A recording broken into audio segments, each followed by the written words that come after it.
So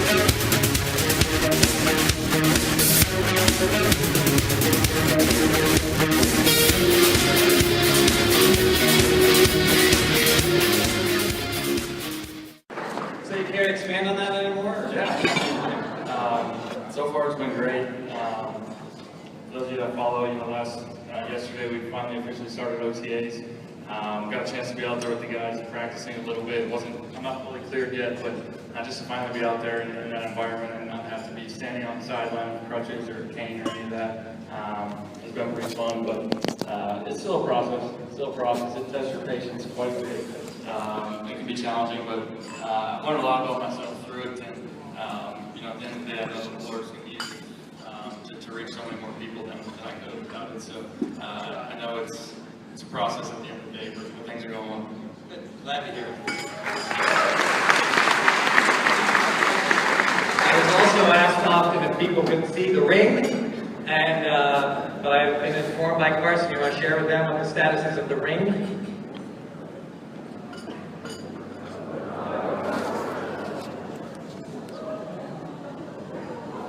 My guess is you'd rather hear him than me. I'm just checking on this one.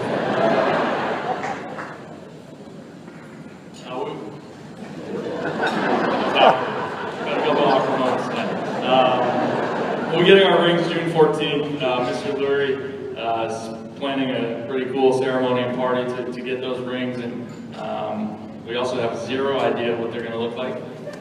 So I'm a little antsy to get that, but you guys will see it soon enough here.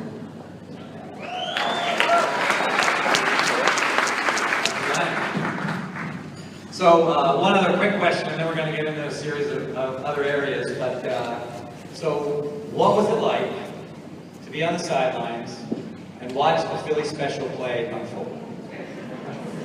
Well, in fact, you might want to describe it for anybody that may not be unaware, or aware, under a rock, or whatever it is. It's going to be like a sin in this area to not know what the Philly Special is by now. That was unbelievable.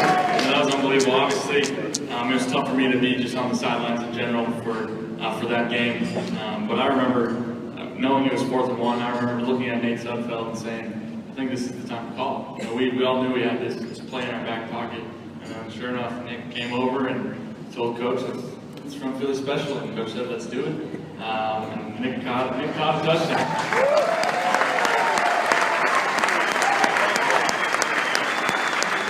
Do you expect to see the Philly Special or Camden Special or anything else in the coming year as well? Well, I hope so. I'd love to catch a touchdown. And chances are you have. I think one of the things that's interesting is we will look a little bit at Carson's history. Although he's necessarily only exploded on the local scene fairly recently, I think the fact of the matter is his resume is pretty impressive, being the young person that he is. It did dawn on me when he was talking about in speech class when he was at, where'd you say, was that when you were in North Dakota or was that when you were in high school? North Dakota State, yeah. Okay, so that would have been like 4 years ago, people. I just want to put this in perspective. It's clear he didn't forget what he learned, so that's a positive. But so it's worth noting that when Carson was in high school, he played football, basketball, and baseball. Then he was also his class valedictorian.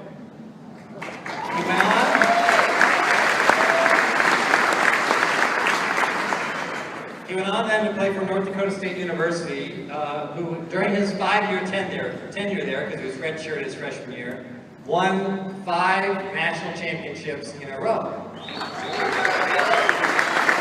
And in his junior and senior year, stop me when I'm embarrassing you, in his junior and senior year, he was the MVP of the national championship game. And he graduated with a 4.0 average.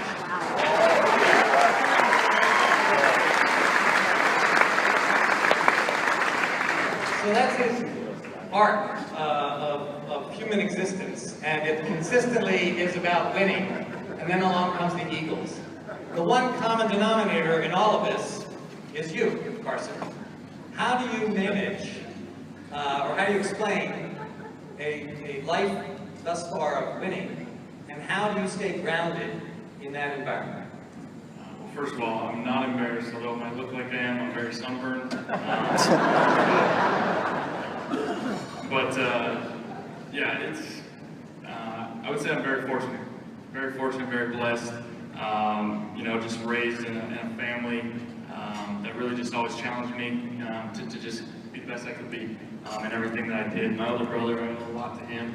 He was always a really good athlete, always a really good student, and he was almost like my goal was to, whatever Zach did, I wanted to just do a little bit better. I'm curious, where is Zach now?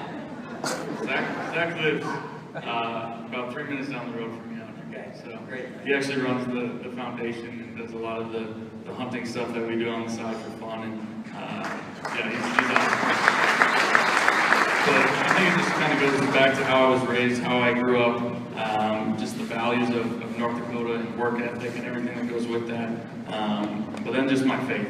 My faith in the Lord is really what's just kept me grounded. It's without my faith, I don't know where I'd be. I don't think I'd be up here talking tonight.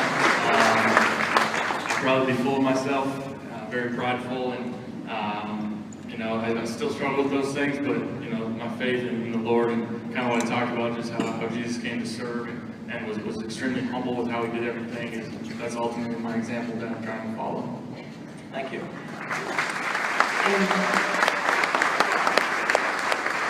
Interestingly enough, although much of this season is defined by, I think, the before the injury and after the injury as it relates to Carson's experience, in 2015, when he was a senior at North Dakota State University, he broke his wrist on a game in October the 10th. In the first half, played through the entire game, but then was out for the remainder of the regular season. So you've had this experience before of being on a roll with a great team, doing great things, headed toward a national championship, and then you're out and you're watching from the sidelines. How did that experience in 2015 impact your life or your attitude? And then how did you use that as part of this past season's situation?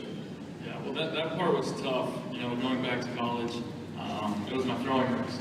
I broke a bone in my throwing wrist. All of a sudden, I'm just paranoid and panicking. Is this going to mean, can I throw a ball again? Like, how are all these things going to line up? And then when I found out that should be okay, it was, okay, am I ever going to put the green and gold back on again? Am I going to get to play as a Bison? The only way I would have been able to play or even have a chance of playing was if we made it to the national championship game. And sure enough, we did. We did, and I finally got to come back after missing 8 games and playing that game. But just through that time, it was extremely challenging. Extremely challenging for me, obviously, knowing that I was about to take the next leap to the NFL, and to still be just fully engaged and involved with the team there. But I kind of just pushed all that aside and said I'm going to be fully invested, and did everything I could at that time to help Easton Stick, who's now the quarterback there. That's one of my best friends, who led the team on an 8-0 run. And I was just fully invested in that, so that kind of translated to this situation. Obviously with this one, I knew I wasn't going to be coming back this year.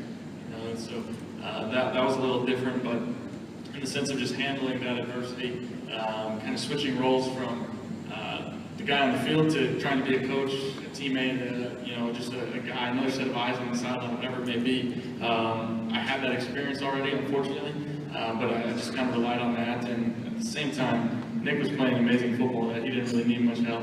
I think just through those injuries, you just learn a lot about yourself.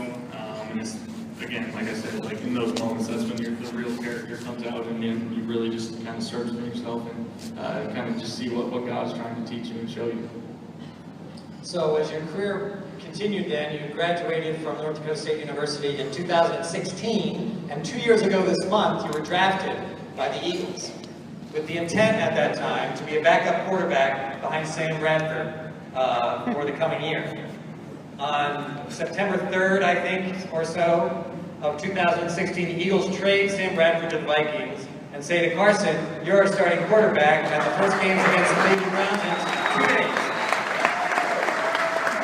So 2 days after, so he comes on as a backup, but then he's given 2 days notice, you're now the starting quarterback against the Cleveland Browns, and he gets the NFL's Rookie of the Week that week as a result of that game. What was going through your head with that kind of meteoric rise from May to September to then being acknowledged nationally as a Rookie of the Week person? Yeah, pretty wild. Yeah. Pretty wild. Through the whole time, I knew when I came there, I knew obviously I was going to be the starter. It was just a matter of time. And I'm also not the most patient guy, so it was a struggle at times. You know, I worked with the third team guys literally the entire time up until I got that call that Sam had been traded and I was the guy. And so I actually had 8 days to prepare before the Cleveland game. 2 days would have been really tough. 8 gave me at least a couple practices with the guys, but I want to talk about a whirlwind. That was wild. You know, those couple months before that were wild, just with the whole life transition coming from North Dakota. Out here is a big kind of whirlwind in itself. You know, just dealing with the media, practice, everything, but then the whirlwind of that week was pretty crazy. But at the same time, I've been preparing for that moment the whole time. Even though I wasn't the third string guys, I was doing everything I could to be ready for that moment. So when my number got called, there wasn't a lot of anxiety. There was just a lot of excitement, and I ran with it. So now you're a rookie quarterback. Yes, you can applaud that. You're a rookie quarterback, and you're coming in with a group of experienced veterans on this team, and you have to begin to lead them. So the next question, during the course of this announcement of Carson coming to join us, we did a thing on Facebook called Questions for Carson, and we have a question from Facebook that I'd like to share with you right now, and we'll look for your answer. So first one's from Josh Stout from Bull's Head Pub. Hi there, my name is Josh Stout. I'm representing Bull's Head in downtown Lidditz. My question for you, Carson, is as quarterback, you essentially inherit a leadership role right from the beginning. Could you explain some of your strategy in your rookie season in order to gain respect as a leader, even though you were one of the youngest and most inexperienced players in that locker room? It's a great question. I think it comes down to, you know, gaining that respect. It comes down to who you are behind closed doors. You know, I think guys can see through someone that's fake. So if I'm out there being a rah-rah guy, but at the same time I'm the one that's the rah-rah guy at the club or doing crazy things, they know I'm not really dedicated. You know, there's things like that. Am I the guy that's in the weight room actually working hard, or am I the guy that's skipping sets and just joking around, messing with the guys? There's just so many little things behind closed doors that guys notice, you know, that guys take note of, and I think that really just kind of came to the forefront. I think I developed everybody's respect enough at that time that they knew that I would be ready whenever that was, and you know, at the same time, they had no choice but to say, all right, we're the guy. You know, they get paid to go line up. They're not going to not do that. But I've been building, you know, and preparing for that moment up until then, and I think guys were well ready and willing with open arms to embrace me as their leader. So from a perspective of the business community, there's a lot of sports metaphors that are used in the business world as well, but how would you define the difference based on what you've just talked about, your leadership and culture building, etc.? What's the difference in your mind between a coach and a quarterback? I think a quarterback is, I think good quarterbacks have a bit of coach in them, in the sense of, I almost feel like I'm like in coach's ear as much as I'm in the player's ear, and same with Nick and Nate and all the other quarterbacks. We just kind of have a different kind of level, just in the sense of we're the ones calling the plays. The coach gives us freedom out there to change plays whenever we want and do those types of things. So there's a little bit of coach in quarterbacks naturally, at least I think in the good ones. That just kind of, you got to be able to be one of the guys and relate to the guys, but at the same time, you got to be able to understand the politics of things. You got to be able to understand the bigger picture. You're often privileged to information that the rest of the team isn't at the same time. So there's an interesting dynamic as far as just being a quarterback. That you have a little coach in you, but again, we got an amazing coach. So working with Doug Peterson has been terrific so far. Do you find yourselves? One of the things that's been said about the Eagles, particularly over this past season, is how defined their culture was. You referenced it a bit in your remarks. Do you find that culture has been built by the coach, by the relationship between the coach and the quarterback, or one of you have more ownership of that culture? I think, you know, I think it kind of always starts with the head coach. Just so having like Coach Peterson and myself came in at the same time. And so just that dynamic, I thought made it special in the sense that he was really implementing his culture. At the same time, I was trying to do the same in a sense as far as being a leader. And so Coach really just kind of implemented that, and guys kind of took note of his style and who he was. He wasn't an ego guy. He wasn't, look at me, it's my way or the highway guy. He was very open and always has been just willing to listen and hear guys' opinions. And I respect the heck out of him for that.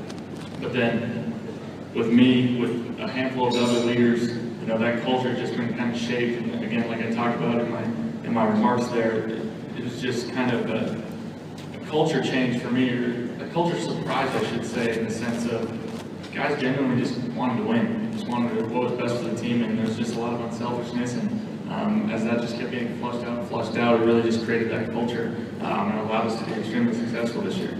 What drives you? Jesus.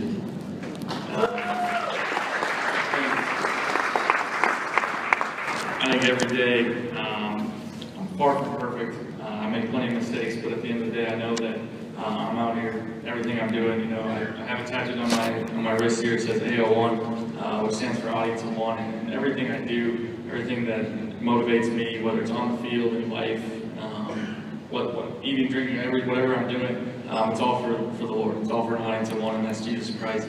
And so that ultimately just motivates me, again, both on and off the field, and really everything I do. Hey everybody, I'm Josh Muffley, Installation and Logistics Manager at Second Sound Theaters. Carson, the question I have for you is, the game of football is anchored in preparation, yet the game day revolves around so many decisions being made from instinct. So in your life and leadership, how do you balance leading from your head and leading from your gut? That's a great question. It's a deep question. I always think there's always, I mean, you kind of hit it on the head, there's just that dynamic of preparation. You know, for me, I'm one that always wants to be prepared. So last night when you told me about the speech, I was like, we're going to disagree a bit on that, I just want to be clear. But I'm trying to be respectful, so go ahead. I'm not saying it's your fault, it just came from you. There's lost in translation. We have some back and forth. It's fine. I can assure you, both of us were quite surprised at the discussion that we had. It was great. It was great.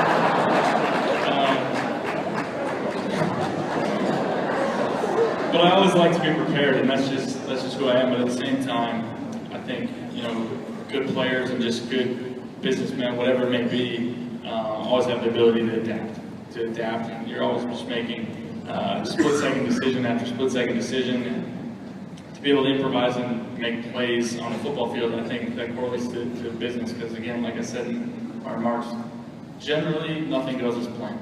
I think a lot of us can attest to that. So you got to be able to make quick decisions, and so there's just that dynamic that you never want to be a robot, but you don't want to be that guy that has no idea what's going on at the same time. So for me, it's always just that dynamic of being prepared, but always being willing to adapt and make plays. And again, we have my head coach is like that, and a handful of guys are like that on the team, so I think that makes us successful at the same time. 2 years ago, the name Carson in Pennsylvania was the 81st most popular name for boys.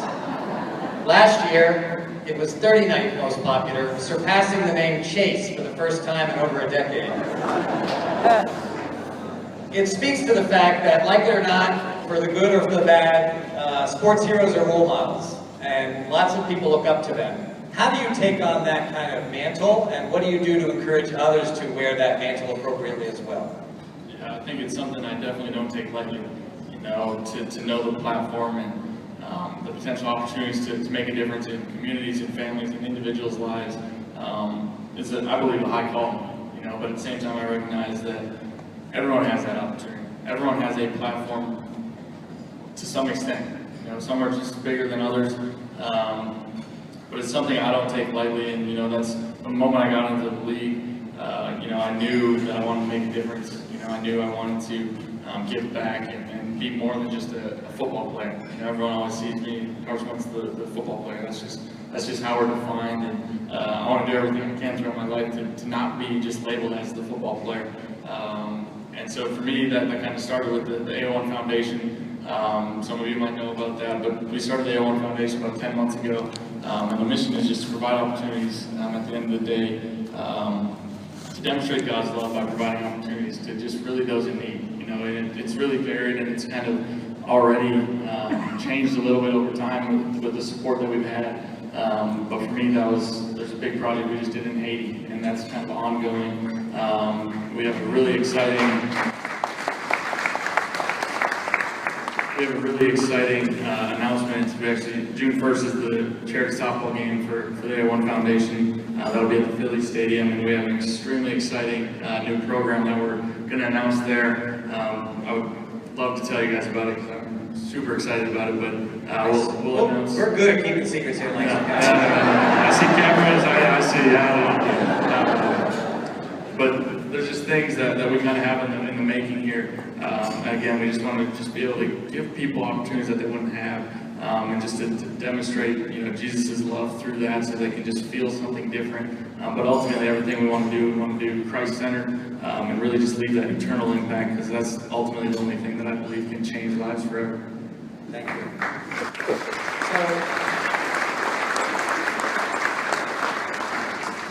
I want to jump into a rapid fire round here of just a couple of quick questions and a couple of quick answers as we look to wrap up. And by the way, if you enjoyed the opening number, I would strongly encourage you to hang around for the closing number as well. So don't rush off when Carson and I are done the conversation here. So if we could go to the screens, what's it like to look like to be a famous person that looks like a very famous person?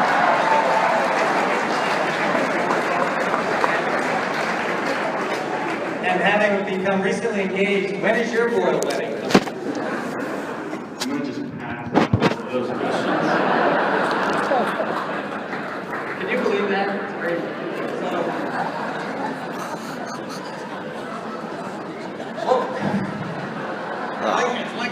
What was your first big purchase after you signed with the Eagles? I actually paid my dad back for the truck that I had already bought.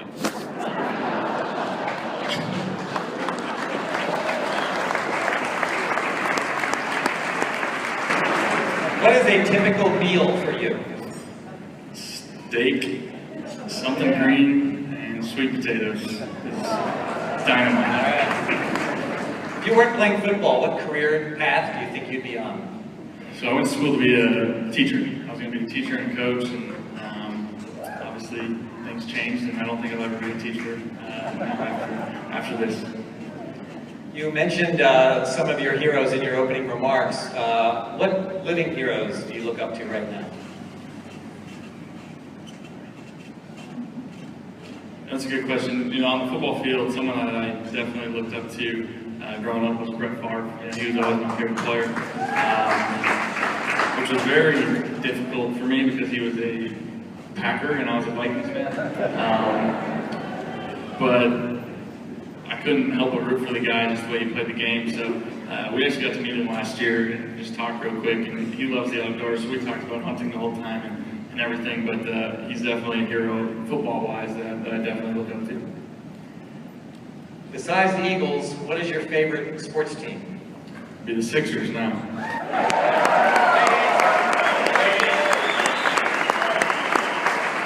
And then, again, in the spirit that we can keep secrets here, how much do you hate the Patriots?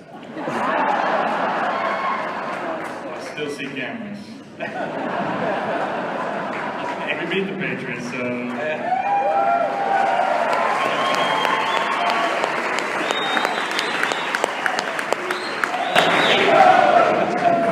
So, Carson, what would you like your legacy to be?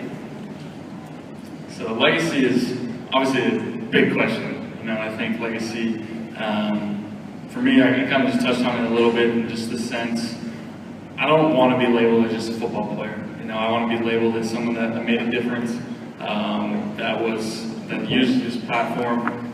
But at the end of the day, when I stand before Jesus, He's not going to ask me how many yards I threw. He's not going to ask me how many wins or losses I had, how much money I made. He's not going to care about that. He's going to care about how I lived with what I had, and if I lived it faithfully and stewarded it well. And at the end of the day, did I go and make disciples the way He called us to? And so at the end of the day, I just want to be in heaven, see thousands of people that I've just been to, part of the Ladies and gentlemen, Mr. Carson Wentz.